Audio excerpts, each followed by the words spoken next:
Hello people of the internet, it's Amanda, and for today's video, we're going to be talking about Kurosagi episode 3. Now, I know that this isn't my usual posting schedule, but I still want to be on track with the recap and review videos for the following episodes, and that's the reason why I'm still posting this even if it's a bit late. If you want to know the reason why this video is a bit later than usual, you can check out my previous video. I talked about the reason there, and if you're a tiara, then chances are you already know what's happening. So yeah, now with that said, let's just get to it. So episode 3 basically focuses on intellectual property. Now, if you're not aware as to what that is, it's basically about this thing where someone can apply for rights or ownership over something that they've developed themselves. So it usually applies to almost everything, whether it be technology or music or anything of the sort. It's a really tricky subject because, again, it talks about ownership and getting rights towards a certain something. Like, for example, if a company develops a certain technology and someone wants to either use it or borrow it, they have to buy or to pay the one who owns the intellectual properties for that one for them to be able to use it. If not, then the initial company can sue the other company for, using something that is technically theirs, those kind of things. But again, considering like globally and within like how big things are, how different and difficult it is to innovate and stuff like that, it's really hard to push for intellectual property ownership as well.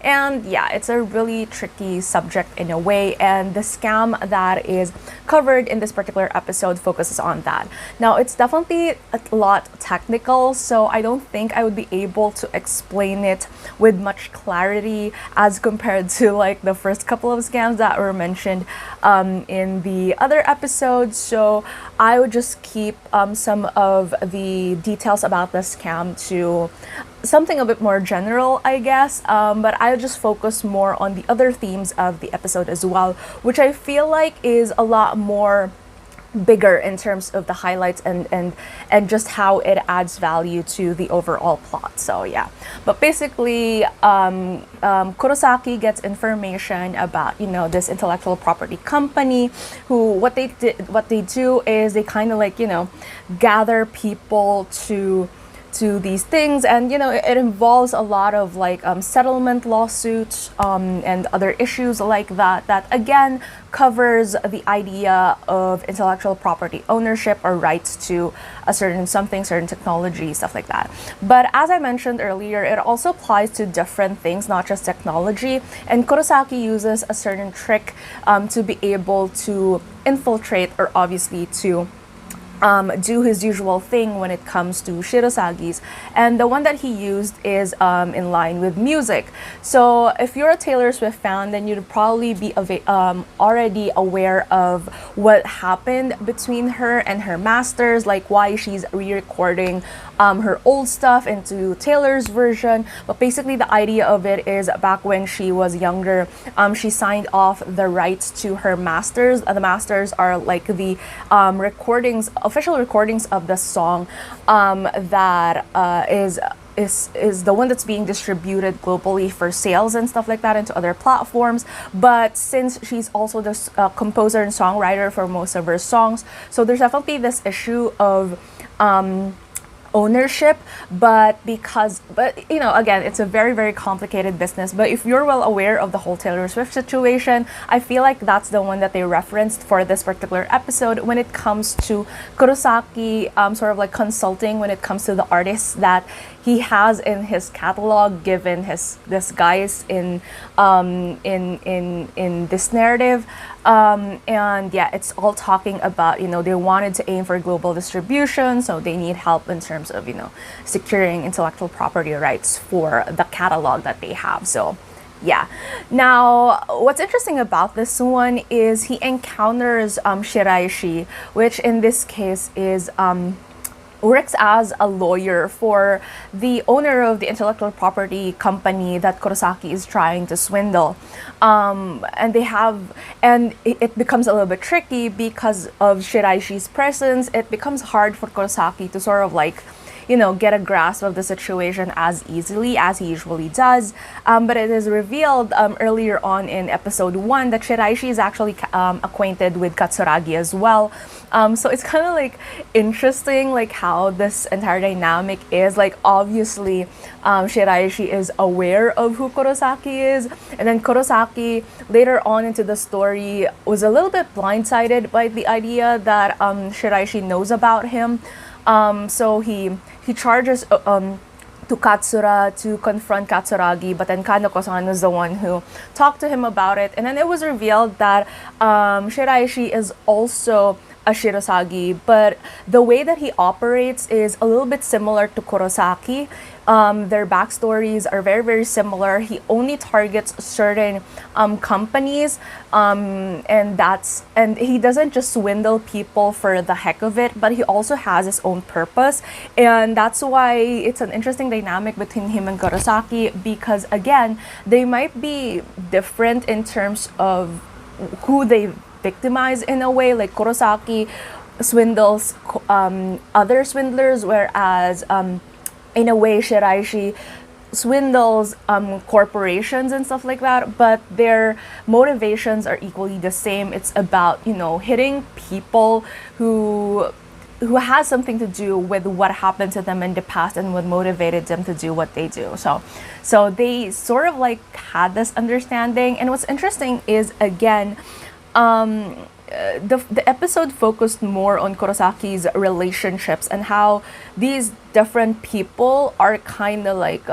getting more and more involved in his life, and we get a clearer picture of his relationships as well. Like for example, with Shiraishi, again, they're like two sides of the same coin, and then with Katsuragi, we see him in this very, very interesting way of Tsurara is working part-time in a coffee shop, and then they ordered and then Katsuragi ordered coffee from that coffee shop, and then Kaneko-san, when she saw Tsurara, she immediately had this like knowing look on her face, and then the way that Katsuragi deliberately gave Tsurara, sweets, and then told her that, you can have this, and then she said that, but this is too much, I live alone, but then he insists that you can give it to, friends and stuff. It's an indication that he wants to send a message across to Kurosaki without necessarily, telling him up front. And that's a very, very cheeky move in my opinion. And I do feel like, again, it explains this like relationship between the two of them, because earlier on into the episode, they have this like very playful exchange, like the three of them, Kaneko, Katsuragi, and Kurosaki, when they were just explaining the situation to him, like what the nature of the scam is and everything, like the information and stuff like that. Katsuragi even mentioned that Kurosaki is acting like an impatient kindergartner, and all of those things. So those kinds of dynamics, like it makes you feel like they have this like friendly secondary family kind of vibe. But then Katsuragi pulls something like this that is a very, very cunning in a way, like sending a warning of sorts to Kurosaki as well, that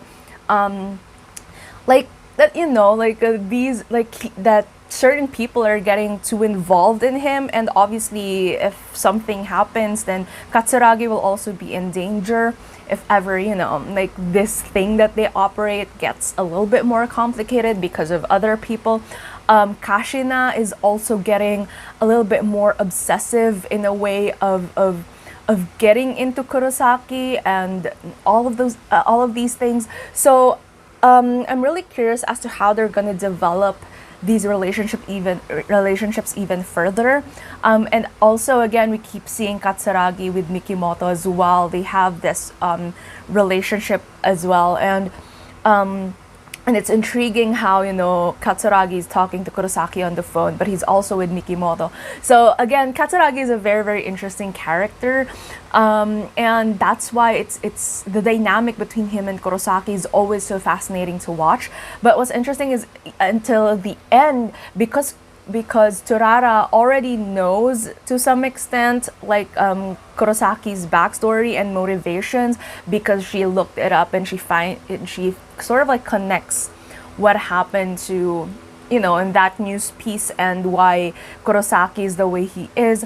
She's a little bit more swayed in terms of his motivations. Like, she's not as livid to him. We can see her growing a little bit more friendlier towards him, like trying to understand him a little bit more. And it's also evident that Kurosaki is being affected by her, like them having these types of conversations. Again, Kurosaki asking Torara to move out is an indication that he got the message, you know, that Katsuragi is trying to send across, and that he didn't want to drag her further into this. But again, it's this thing where, very similar to Tsukuyomi's messaging, which I feel like I have to say the arrangement that they did, which is just unique to the drama, was very perfect for that particular scene where Kurosaki and Tsurara are talking, because Kurosaki is already going into that direction of being affected by Tsurara and being affected by her words and stuff like that. And even more so now, because he usually has this like front in him, that he has this facade that is very different compared to who he's talking to, but his more honest self comes out whenever Tsurara's in the picture, because she confronts him in certain ways that I feel like he never really confronted himself before. And that's why I'm really, really intrigued by their chemistry and their relationship as well. And it seems like episode 3 is really the starting point of that. Like, he's already starting to feel that he's also being affected by this other person, and that he's showing sides to himself that he never really showed anyone else before. And that's why I feel like, despite how interesting and how very present the case for episode 3 is, its main highlight is still this development of how Kurosaki is dealing with the relationship surrounding him, especially this budding relationship that he has with Tsurara. It's not necessarily romantic at this point, but it is the fact that, you know, someone is seeing through this wall that he built, and he doesn't like that, or he's conflicted about how he feels about that. And I'm just really excited, because when they showed the preview for episode 4, they showed that Kurosaki and Mikimoto is already gonna have their confrontation, and it's just episode 4. It's not even episode 5. So I'm really curious as to where this is gonna lead, and how that's gonna affect the pacing of the rest of the series. Because so far, I'm really liking the pace of it. Like, there's really, even if there's so many characters being introduced into the story, I don't feel like it's being led astray in a way. And I do feel like, again, with TBS, I really like most of the storytelling that goes into, you know, their dramas in general. And I'm really loving how Kurosagi's flow is like at the moment. And yeah, that's why it makes it really more interesting. We're gonna get more answers by the time we see episode 4. So I'm really, really just excited, I guess, overall, as to where the story is taking. But because the confrontation for Kurosaki and Mikimoto is definitely one of the biggest highlights, I guess, of just the series in general. And yeah, because that's Kurosaki's motivations through and through anyway. So yeah, with that said, so tell me in the comments below, what are your thoughts on Kurosaki episode 3? Are you liking the series so far and stuff like that? I don't know, just general thoughts about it. If you like this video, please give it a thumbs up. And if you're new to my channel and you would want to hear more from me, please subscribe. Thank you so much for watching, and I hope to see you again soon in a new one.